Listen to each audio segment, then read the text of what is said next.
Bienvenidos a una emisión más de su noticiero de ABA Televisión. Mi nombre es Cristian Romero y estas son las noticias. Unámonos en oración con el Papa Francisco por el mes de octubre, por las mujeres en instancia de responsabilidad en la Iglesia.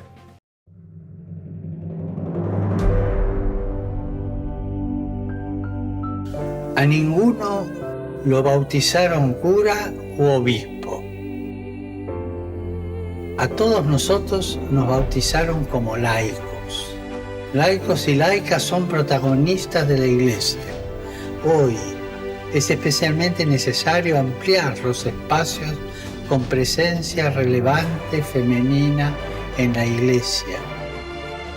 Y con presencia laical se entiende, pero subrayando lo femenino, porque las mujeres suelen ser dejadas de lado.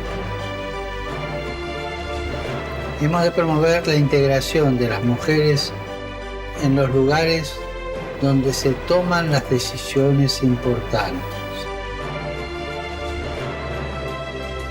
Recemos para que en virtud del bautismo los fieles laicos y las mujeres en una manera especial participen más en instancias de responsabilidad en la Iglesia,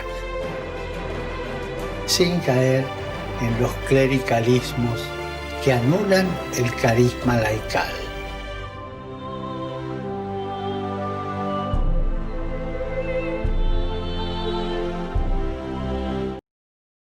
El COVID-19 es la encrucijada entre la antigua normalidad y la nueva solidaridad.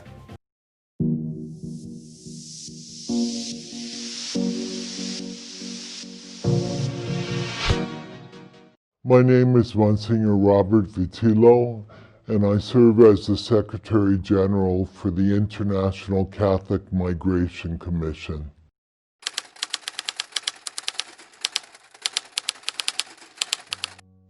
We should not try to return to the old normal, which gave way to so many gaps between the rich and the poor, to such serious ecological degradation, and to the violence that takes place in too many families and within society as a whole.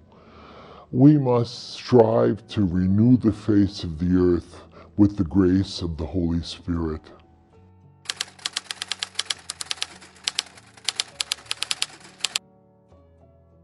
The fractured and unequal responses to COVID-19 reveals the great danger in many policies that are nationalistic and being set by governments today. We cannot close in on ourselves. We need governance models that are respectful of the interdependence of all of us in this world.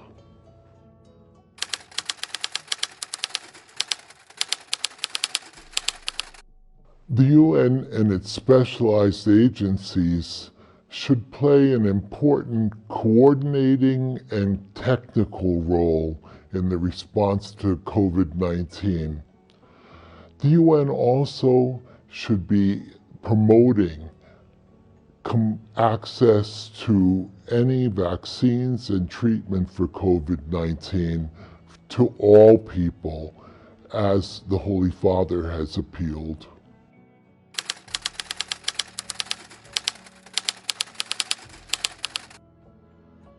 If we respond to COVID-19 in an individualistic way, we risk not only our own lives, but also the lives and future and happiness of the next generations.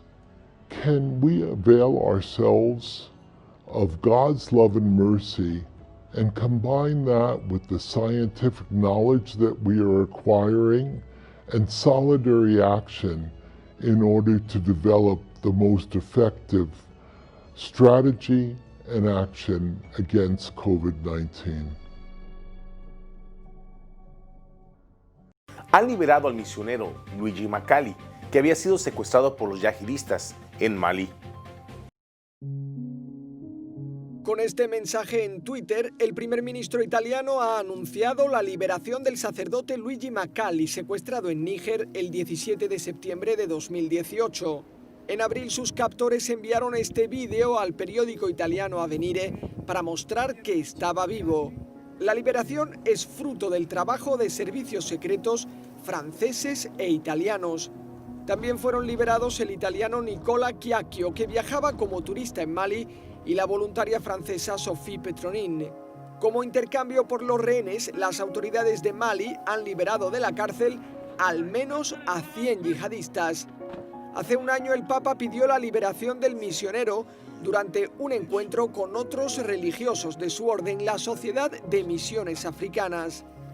Vorrei a tale proposito associarmi alla vostra preghiera per il vostro confratello padre Pierluigi Maccalli, rapito da parecchi mesi in Niger. Aparentemente la religiosa colombiana Gloria Cecilia Narváez está en manos del mismo grupo terrorista, por lo que sus familiares esperan que su liberación esté ahora más cerca. El Papa Francisco le dice a Moneyball que hay que servirse del dinero, mas no servirle al dinero. El Vaticano forma parte de los estados que aceptan ser examinados por un comité de expertos del Consejo de Europa para saber si su sistema financiero es transparente. Comúnmente se le llama Moneyball, y la Santa Sede quiso someterse a esta revisión desde el pontificado de Benedicto XVI. El secretario de Estado, el cardenal Pietro Parolin, explicó que por ese motivo una delegación viaja a Roma con cierta frecuencia para realizar controles. Esto es lo que el Papa quiere, transparencia, digamos, linealidad y compromiso para un manejo correcto, obviamente según las necesidades de la Iglesia y para los pobres del dinero que los fieles ofrecen a la Iglesia. Durante su visita a las instituciones vaticanas, el comité revisor se reunió también con el Papa Francisco. Many meetings have been held. During these meetings, the Vatican delegations have strived to communicate the efforts of this unique jurisdiction. El Papa recordó algunos de los últimos pasos dados por la Santa Sede para fomentar una gestión transparente. Por ejemplo, la ley que prohíbe que las obras públicas del Vaticano se otorguen a parientes cercanos o a empresas que tengan cuentas en paraísos fiscales. También volvió a pedir un orden mundial más centrado en la persona y no en la economía. È questa una forma di idolatria contro cui siamo chiamati a reagire, riproponendo l'ordine razionale delle cose che riconduce al bene comune, secondo il quale il denaro deve servire e non governare. En la última revisión, Moneyball dijo al Vaticano que le sorprendía que los mecanismos de control interno no llevaran a ningún proceso en sus tribunales. Desde entonces, la Santa Sede está empleando más recursos en investigar operaciones financieras sospechosas, como está sucediendo en la actualidad en relación al uso de fondos reservados de la Secretaría de Estado. A continuación tenemos el agrado de presentarles una reflexión del Evangelio del Día a cargo de nuestro director general, Jaime Sevilla. En el Evangelio de hoy seguimos meditando nosotros el capítulo 11 de San Lucas. Y ahora es algo interesante la reflexión y la explicación de Jesús a los fariseos, quienes le acusaban que expulsaba a los demonios con el mismo poder de Satanás. Y Jesús les dice algo tan sencillo pero claro. Si un reino trabaja dividido, con toda seguridad será vencido más fácilmente. Dice, si yo expulso a los demonios con el poder de Satanás, eso sería un debilitamiento completamente de Satanás. Pero si expulso a los demonios con el poder de Dios, significa que el reino de Dios ha llegado a ustedes. De esta forma, el Señor nos indica a nosotros de que debemos de confiar cuando vemos sus maravillas a nuestro alrededor. Pero ojo, también tenemos que tener cuidado. Porque cuando nosotros salimos de esa mala vida, debemos de ser perseverantes, debemos de ser fieles a ese llamado que recibimos y de aquello de lo cual fuimos liberados. Porque si no, si damos cabida a que Satanás regrese nuevamente a nuestras vidas, lo que va a pasar es que el tormento para nosotros será mucho peor de como estábamos. De ahí la importancia de ser fieles al Señor todo momento.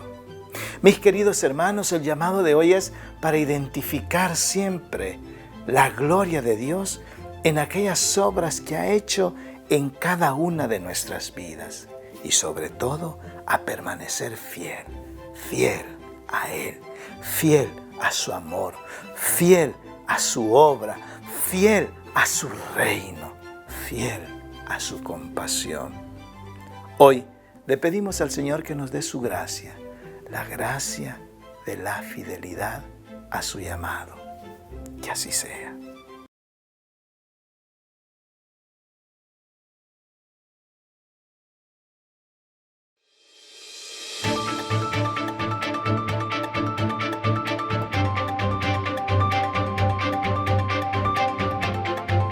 Ahora les presentamos un resumen de las noticias más importantes de El Salvador, traídas gracias a la cortesía de nuestros hermanos de la UCA Audiovisuales. El miércoles 7 de octubre, el Ministerio de Salud realizó 2.403 pruebas para la detección del COVID-19, de los cuales confirmó 105 casos locales nuevos. Además, reportó 127 pacientes recuperados, 4 fallecidos y 2.077 casos sospechosos. A la fecha se cuenta con 24.770 casos recuperados, 877 fallecidos, 4.195 casos activos, para un total de 29.842 casos confirmados desde el inicio de la pandemia en El Salvador. Según información del Banco Central de Reserva, la deuda pública asciende a 22.084.25 millones al cierre de agosto. Dicha cantidad no incluye las obligaciones adquiridas por el Ejecutivo y las empresas estatales y no financieras, además de los compromisos derivados del sistema de pensiones. La deuda pública total de El Salvador aumentó en los primeros 8 meses del año 2.275.9 millones de dólares, según revelan las estadísticas oficiales. La Comisión Especial de Antejuicio del diputado Arturo Magaña acordó solicitar a la Fiscalía General de la República pruebas de cámaras de seguridad, ya sean de la vía pública o privada, que clarifiquen lo ocurrido antes y después del accidente del legislador, además de convocar al equipo médico que lo atendió. Magaña ha sido acusado del homicidio culposo en perjuicio de Francisco Moya, en un accidente de tránsito ocurrido el 29 de agosto en horas de la madrugada, cuando éste se conducía en un vehículo del diputado, al que posteriormente el legislador concilió con los familiares. Diputados del FMLN presentaron una pieza de correspondencia para que la Asamblea Legislativa solicite al ministro de Medio Ambiente y Recursos Naturales un informe que contenga el estudio de impacto ambiental para la construcción del Hospital de El Salvador de carácter permanente. Diversas organizaciones de la sociedad civil pidieron este miércoles a la Comisión de Legislación y Puntos Constitucionales de la Asamblea Legislativa que se retome la discusión para declarar el agua como un derecho humano. Las entidades que integran la Alianza para la Reforma Constitucional por el Derecho Humano al Agua expresaron su preocupación porque la reunión donde se discutiría este tema fue suspendida y de la cual no se tiene información. Les presentamos la segunda Semilla Salesiana, una iniciativa pastoral para evangelizar de jóvenes. El Sínodo de los Jóvenes, la Iglesia, los propios jóvenes, el Papa Francisco, nos han hecho entender y nos han dicho con mucha fuerza que hay un gran tesoro en nuestro campo. El modo en el que Don Bosco se ha hecho compañero de viaje, ha compartido el pan material y espiritual con los jóvenes. Su escuela de acompañamiento es precisamente lo que los jóvenes y la Iglesia, el mundo, tienen necesidad.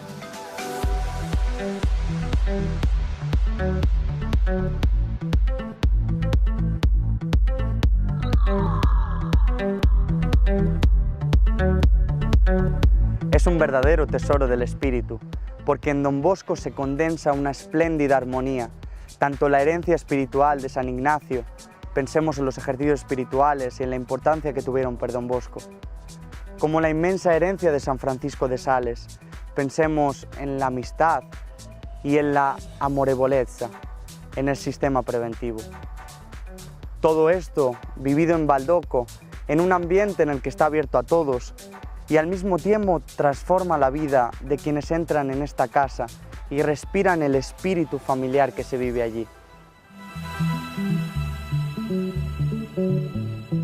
¿Cuándo se aprende a atesorar este corazón oratoriano? No deberían ser nuestras comunidades, y más aún aquellas donde se dan los primeros pasos hacia la vida salesiana, como aspirantes, prenovicios, el momento en el que se experimenta y se respira este tesoro. ¿Cómo pueden los años de formación inicial fortalecer y profundizar en este estilo de familia, donde el ambiente, las dinámicas de grupo, las relaciones personales ayudan a cada uno a dar lo mejor de sí mismo para el bien de todos? Al final de la formación inicial, este tesoro se ha hecho nuestro. Somos capaces de recrear esta forma de compartir el camino, el pan material y espiritual con los jóvenes en cada contexto en el que nos encontremos. ¿No es este corazón oratoriano de Don Bosco el propósito de toda nuestra formación? Va, lleno de alegría, vende todas sus posesiones y compra ese campo.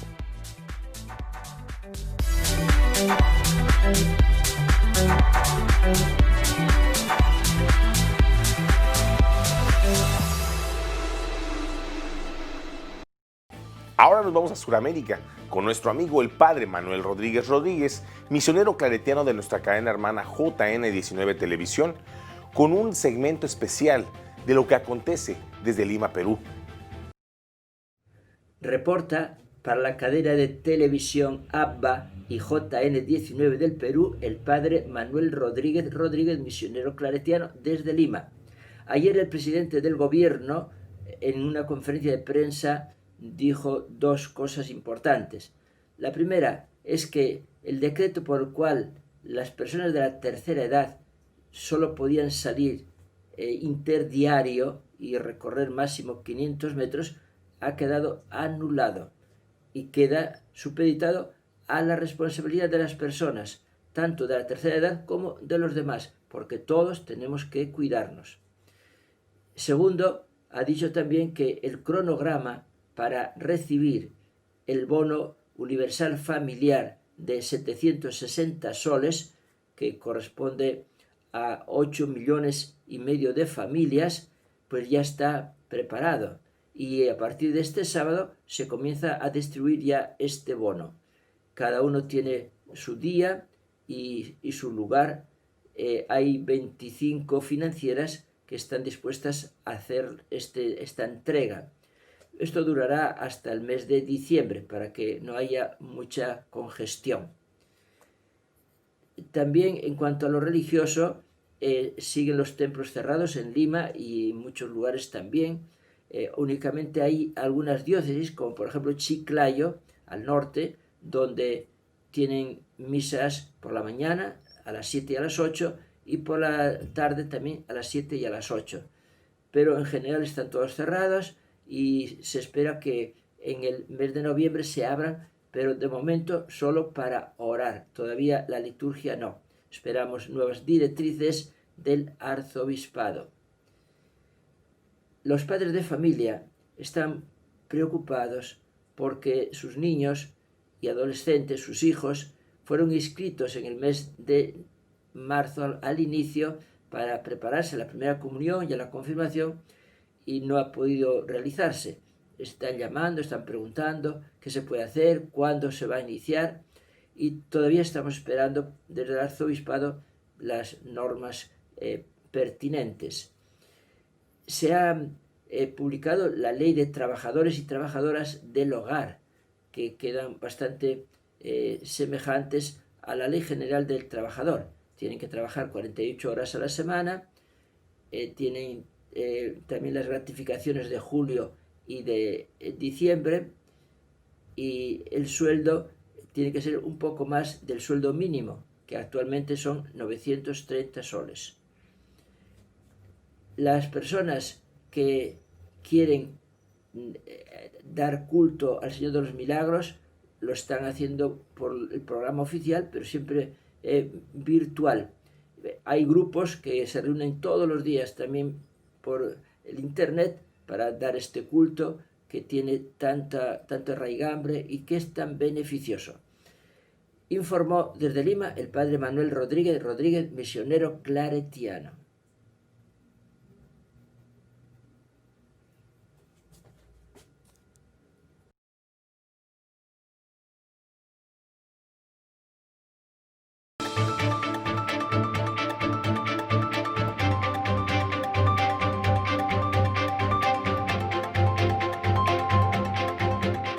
Científicos del continente piden ayuda para que Centroamérica enfrente el COVID-19. Centroamérica es considerada la región más pobre de Latinoamérica, razón por la que científicos del continente consideran necesario que los países del Istmo reciban apoyo de las naciones con mayores recursos para combatir el COVID-19. Comparado con toda la región latinoamericana, los países centroamericanos son los que cuentan con mayor pobreza y con menor desarrollo tecnológico. Jorge Huete, representante de la Academia de Ciencias de Nicaragua, explicó a La Voz de América que recientemente 21 científicos de la Red Interamericana de Academias de Ciencias mostraron su preocupación por la pobreza en Centroamérica. Asimismo, invitaron a los países desarrollados a que garanticen el acceso a la vacuna contra el COVID-19 una vez que esté lista para ser utilizada. Lo que se recomienda es que nuestros países entren en alianza con esos otros países que tienen mayores capacidades tecnológicas para mejorar la situación en nuestros países y en particular en Nicaragua. La iniciativa de los científicos del continente garantizaría el bienestar de miles de familias en Nicaragua que viven en extrema pobreza, sobre todo en la costa caribe del país, según explica la socióloga Daisy George. Creo yo que si la vacuna va a ser para el bien común, asegurarle el acceso a todos sin discriminación por su condición social, sería un trabajo de bien común. Las propuestas de la comunidad científica cobran mayor urgencia ante el repunte de casos de COVID-19, que según el Sistema de Integración Centroamericana supera el 500.000 de contagios. Donaldo Hernández, Voz de América, Managua. Hoy 9 de octubre, en el Santoral de la Iglesia, celebramos el Día de San Luis Beltrán. Conozcamos su historia.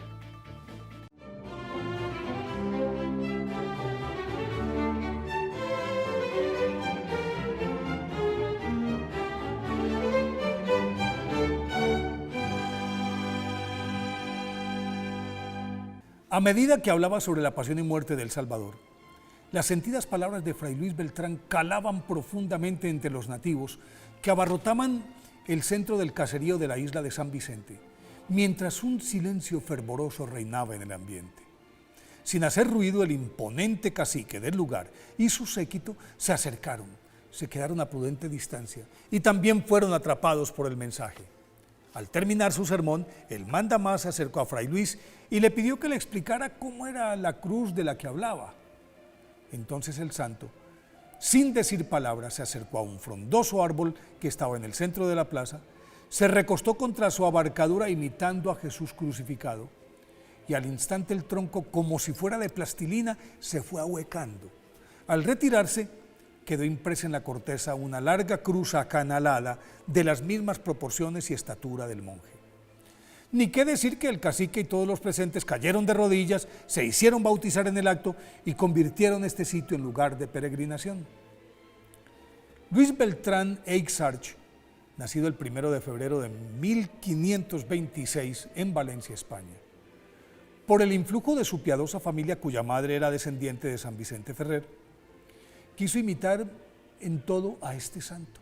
Y por eso a muy temprana edad ya ayunaba, se sometía a una rigurosa penitencia, dormía en el suelo, oraba todo el tiempo. De ahí que a nadie tomó por sorpresa el hecho de que sin cumplir los 15 años se fugara para convertirse en ermitaño, pero ese impulso fue cortado por los enviados de su padre, que aunque lo llevaron de regreso a casa, con ellos solo aplazaron su vocación religiosa, que se hizo realidad en 1544, cuando ingresó al convento de los dominicos de Valencia, claustro en el que por su virtud, austeridad y dedicación al estudio, obtuvo los méritos suficientes para ser ordenado sacerdote en 1547 y dado su ejemplo, al poco tiempo San Luis Beltrán fue nombrado maestro de novicios, luego prior del monasterio de Santa Ana de Albaida, al cual gobernó con su admirable ejemplo y sus sermones conmovedores, con los que se ganó la designación de predicador de la orden, pero su mira estaba puesta en las misiones, y en 1562 logró su objetivo. Viajó a América, y desde Cartagena de Indias, San Luis Beltrán desplegó su celo evangélico que lo llevó por manglares, selvas atiborradas de fieras, serpientes venenosas, insectos ponzoñosos, tribus agresivas e indomables, cuyos brujos y jefes lo envenenaron varias veces, pero los bebedizos jamás hicieron efecto, como por ejemplo, el día en que él se bebió una pócima preparada ante él, con la condición de que si no moría, el jefe indio se convertiría, y naturalmente ganó la apuesta. Al final, todos esos pueblos terminaron a los pies de Cristo, a causa de su convincente predicación, su vida ejemplar, los constantes milagros y por la férrea defensa que hizo de los indígenas San Luis Beltrán ante las autoridades virreinales y la corona española frente a los abusos de los encomenderos, que también fracasaron en más de 5 intentos de asesinato, de los que siempre salió indemne gracias a la evidente protección divina. Se calcula que en sus 7 años de evangelización en este continente, San Luis Beltrán logró la conversión y el bautizo de más de 22,000 nativos. Desgastado, macilento, cojo y cuasi ciego, San Luis Beltrán retornó en 1569 a España, en donde como predicador general de los dominicos, recorrió a pie limpio varias provincias, despertó la adormilada fe del pueblo y del clero, por lo cual fue nombrado de nuevo maestro de novicios y otra vez prior de varios monasterios, el último de los cuales fue el de Valencia, que aceptó a regañadientes, pero con su acostumbrado rigor, San Luis Beltrán le devolvió el severo espíritu dominico y aunque logró que lo relevaran en 1578, siguieron consultando los reyes, altos funcionarios, sacerdotes, priores, obispos, cardenales y feligreses, claro, que hacían largas filas en su confesionario. Pero los estragos de una vida de sacrificio lo fueron minando y el 9 de octubre de 1581, fecha que el mismo San Luis Beltrán había vaticinado, murió en olor de santidad en la ciudad de Valencia. Fue canonizado por el Papa Clemente X en 1671. Por eso hoy, día de su festividad, pidámosle a San Luis Beltrán que nos dé valentía para enfrentar a los enemigos de la fe.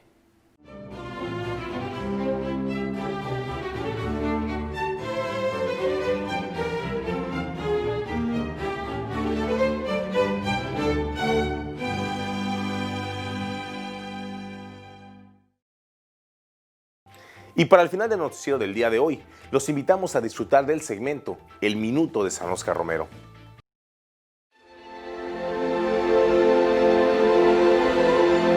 En una homilía de agosto de 1977, Monseñor Romero decía: el profeta tiene que ser molesto a la sociedad cuando esta sociedad no está con Dios. Qué hermosas palabras y tan sabias. Monseñor Romero era testigo fiel de que cómo aquella sociedad vivía alejada completamente de Dios, porque siempre quería tener marginados, oprimidos, pisoteados a los más pobres y vulnerables de la sociedad. Por eso constantemente se veía en los periódicos a nivel nacional durante su vida que era guerrillero, que era subversivo, que era el cura comunista, porque él defendía a los pobres, el profeta que siempre denunciaba el pecado. Y así llegamos al final de una emisión más de su noticiero de ABA Televisión. Muchas gracias por su preferencia y continúe con nuestra programación. Los invitamos a sintonizarnos los 7 días de la semana en vivo por www.abatvn.com, por Canal 75 de Guatemala por Multivisión, en nuestras plataformas digitales de Roku TV y Amazon Fire, así como en nuestras cadenas hermanas y como siempre en nuestras redes sociales. Ahí nos vemos y que Dios les bendiga.